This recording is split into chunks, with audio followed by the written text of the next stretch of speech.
Hello and welcome back to another edition of Chabot News for October 17th, 2018. My name is Romualdo Silverio, and in today's news we will cover the Harvard discrimination lawsuit. In entertainment news, Dee Collins will tell us about the new Roseanne spin-off, The Conners. In the top 5, Jorge Duarte will bring us the top 5 music artists of 2018. And in our sports section, Daniel Glover will tell us about the Lakers vs. Warriors game. All that and more on Chabot News.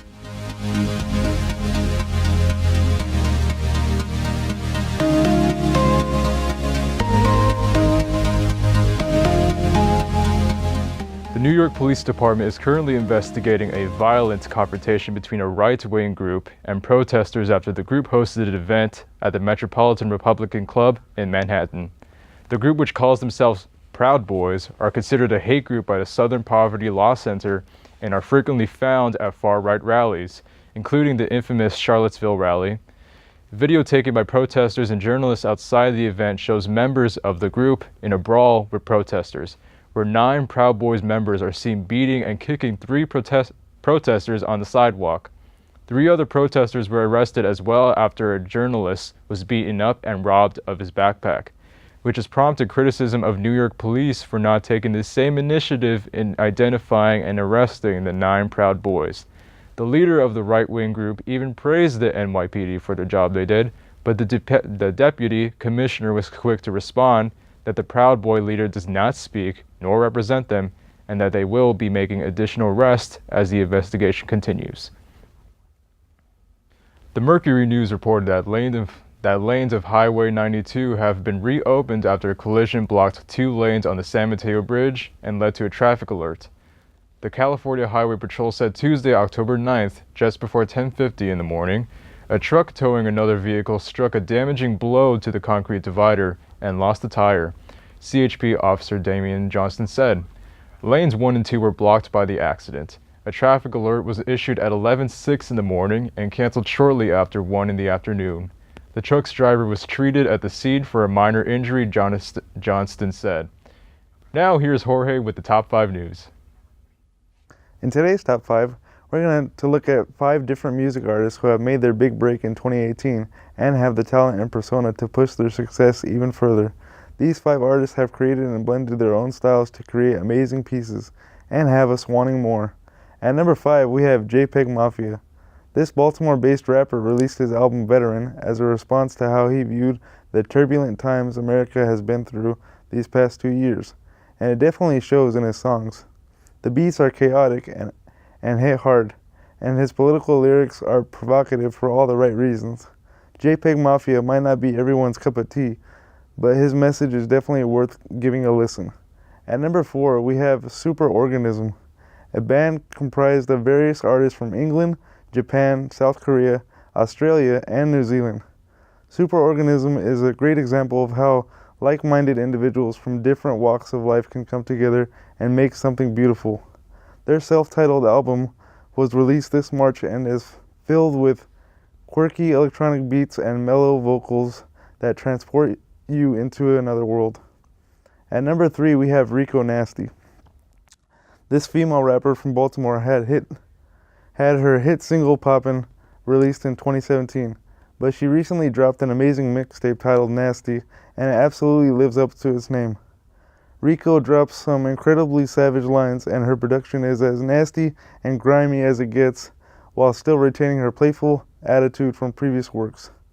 Her No Prisoners Taken persona has definitely taken flight, and it seems no one can stop her from beginning a major rap icon. At number 2, we have Joji, a YouTube star known for his disgusting persona and dark internet humor.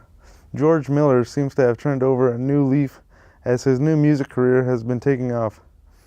Now known as Joji, he has been releasing a steady stream of somber love ballads since 2017. While his first album was an unexpected change for the former internet celebrity, his most recent singles have showcased his incredible vocals and his ability to make extreme moving pieces. With an already established fan base and a new breakout onto the music scene, Joji has found a new recipe for his success, even if it hasn't found a cure for her heartbreak. At number 1, we have Juice WRLD. This 19-year-old rapper from Chicago blends the sounds of drug induced trap and the personal lyrics of emo music into a sound unlike any other.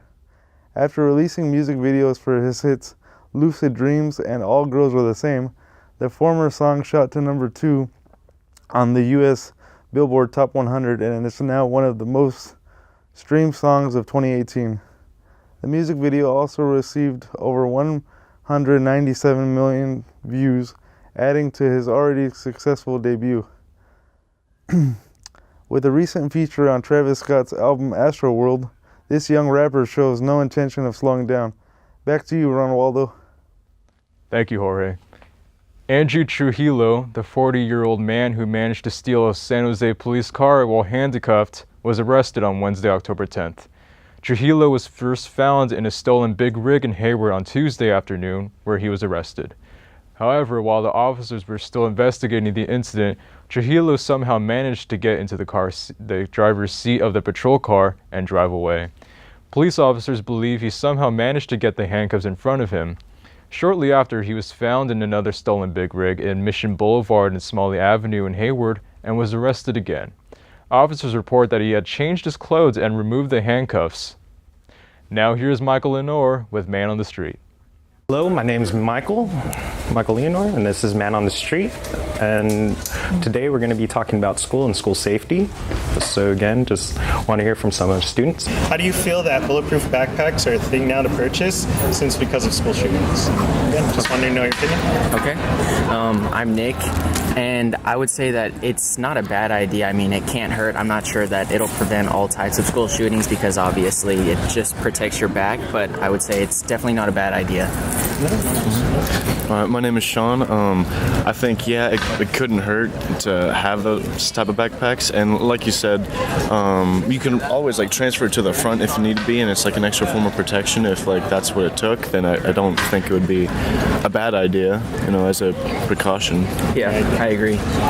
Well, I think it's a good idea because, since there has been a lot of school shootings, I feel like, it could protect more students. Yep. Anything else besides that? Because again, I think it's purchase on Office Depot, it's $200 for a bulletproof. $200? Do you feel like $200 is worth their safety? Yes, it is. I feel a lot of people spend a lot more money on backpacks or, about the same price. So to spend $200 on a backpack that could save your life, I think it is worth it. I think it's kind of a waste of money, but I understand how some schools, they want the kids to be safe in their classrooms and everything, but you shouldn't have to, expose kids, privacy, because some people carry, their backpack is their privacy, especially for females, because they have their female hygienic stuff, and, some don't carry, a little pouch, some just put it in their backpack, and I feel like it's really personal because women don't feel comfortable like that. I feel like some kids feel uncomfortable as well having a see-through backpack. Thank you, Michael. Now to entertainment with Dee Collins. Meghan Markle has a sweet gift already waiting for her child with Prince Harry. On Monday, Kensington Palace announced Meghan and Harry are expecting their first child together. But the 37-year-old former actress has talked about having kids in the past. Interviews. In a 2015 interview with Hello Magazine, Meghan was asked about a piece of jewelry that has special meaning to her, and she revealed that it's a watch she's planning to give to her daughter one day. To quote, "I've always coveted the Cartier French tank watch," she said. "When I found out Suits had been picked up for our third season, which at the time felt like such a milestone, I totally splurged and bought the two-tone version." Soon, America will really know what happened to Roseanne Connor. The Connors, the Roseanne Barr-less spinoff of Roseanne, debuts Tuesday, October 16th at 8 p.m. on ABC. The new comedy was born after ABC pulled the plug on Roseanne following Barr's racist tweet targeted at former Barack Obama advisor Valerie Jarrett. Barr agreed to have no financial or creative ties to the series. "I regret the circumstances that have caused me to be removed from Roseanne," Barr said in a statement when the series was announced. "I agreed to the settlement in order 200 jobs of beloved cast and crew could be saved, and I wish the best for everyone involved. Back to you, Ron Waldo. Thanks, Dee. The highly esteemed Harvard University was taken to court last week after documents came out last summer showing that Harvard admitted more Caucasian applicants than Asian ones, even though Asian applicants were found to rate higher than Caucasians in the application process. A group called the Students for Fair Admissions filed a lawsuit trying to get rid of Harvard's affirmative action policy, which is meant to create a more diverse student body by accepting more minority applicants. However, the trials that are currently happening are to examine Harvard's application process to see what factors go into accepting applicants and will not involve talks to get rid of affirmative action. Some key factors that the student group are criticizing is Harvard's personal rating, an applicant factor that bears on applicants' personal qualities, which Harvard seems to rate Caucasians higher on according to released documents. Regardless of the outcome of the trial, it will be a key argument over the already controversial affirmative action policy and whether or not this will lead to the policy being repealed. Now here's Sanyel with sports. With the season coming underway, these preseason matches smell prediction and interference. In the past two games that played both this week, the first game on the 10th of this month and the 12th, that was last week, Warriors have sadly lost both games, with game one at 113 points versus Lakers 123. And on that Friday, with the final score at 119 points to the Warriors 105 points. What this really all means in the overall picture is the predictions and interference on how these two Titans will clash and how well their opponents will respond. Showing that the Lakers have synergy is strong even with their newly acquired players, with Warrior fans still believing in their dynasty. Both Stephen Curry and Klay Thompson together with their three-pointers score cumulative together, coming in 30 of 50.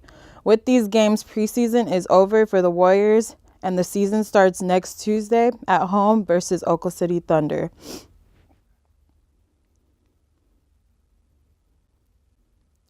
An unlikely pairing happened at Game 4 of not so long ago viral video of a beer-throwing incident. This happened earlier at Game 1 of the wildcard game at Yankee Stadium, where identified beer throwers John Spencer and Chris, unidentified surname, were seen throwing beers at each other during the game. Later on, though, who knew that the same two would be seen going to the club together and attending the ALDS Game 4 together. It's nice that they weren't fighting, but since having talked about the two, their personal social media accounts have gone up in followers, with John having 5,000 new followers on Twitter and Chris gaining 10,000 new followers on Instagram. Were these two social media clout chaser moves? I'll let you know. Now back to you, Ron Waldo. Thanks, Senyo. Chi-Chi, a dog who was left for dead inside a trash bag in South Korea, was named American Humane's 2018 American Hero Dog for overcoming her severe injuries and becoming a certified therapy dog, as reported by Today and NBC New York. Chi-Chi lost all 4 legs in the incident, but animal workers were able to find her in the trash can and revive her. This got the interest of the Howells, a family in Arizona who adopted Chi-Chi. She eventually learned to walk and got prosthetic legs. Chi-Chi is also a cancer survivor. When people meet Chi-Chi, they are inspired by her courage, perseverance, ability to overcome adversity, and her never give up attitude, Elizabeth Howell said in a statement released by American Humane. That's all for Chabot News this week. Thanks to all the students and the staff in the Mass Communications Department here at Chabot College for making this production possible. You can watch us anytime online at youtube.com/ChabotTV. Stay tuned to KCTH Channel 27 for more Chabot TV. I'm Romualdo Severio. Thank you for watching.